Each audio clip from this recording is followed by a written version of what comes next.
1995 was no landmark year in terms of anniversary or whatever, but it only happened that lots of great things happened that year.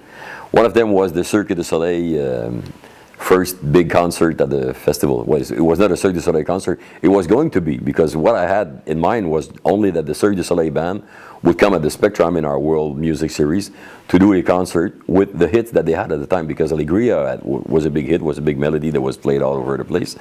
And Kumbala Way from Saltimbanco. So they were already famous enough for me to think that the band could do it on its own.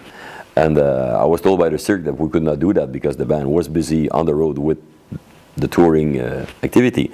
So Charles Joron, who was at the head of production at the festival at the time, suggested that we should do the main event with all the musics from Cirque du Soleil and have some visual arranged with guys from Cirque.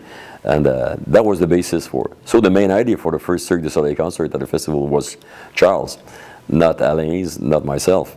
And Charles now is vice president at Cirque du Soleil. Go find out. It's not because of that, but sometimes, you know, life comes in cycles. And so that night was quite magical. That was the first time that I think that the main event there was so huge. There was this thing made in heaven between Jazz Fest and Cirque du Soleil that we did not forget about. And when it came to the 20th anniversary of Cirque and 25th of Jazz Festival, then we did it again in a much bigger way.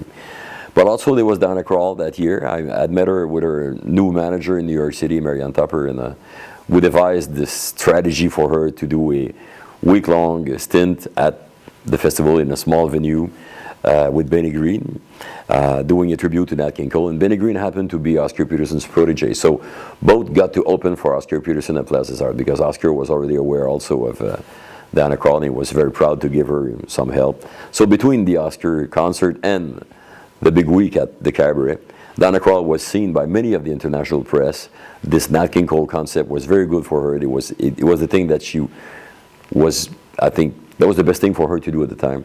And in the end, Donna Crawl kind of took off in Montreal in many ways. She still credits Montreal Jazz Festival as the moment where she saw that things were starting to happen.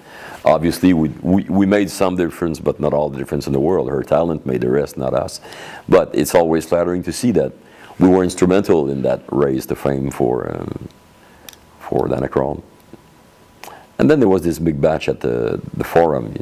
I had imagined that in many ways boxing and blues had that same kind of mythology of hardworking people, and and it was the same kind of people that liked it. So we put on a central stage, revolving stage at the Forum, B.B. King and Buddy Guy on the first Friday of the festival. So they kind of confronted at the end, and B.B. was declared the winner, obviously, because B.B.'s B.B., he's the king.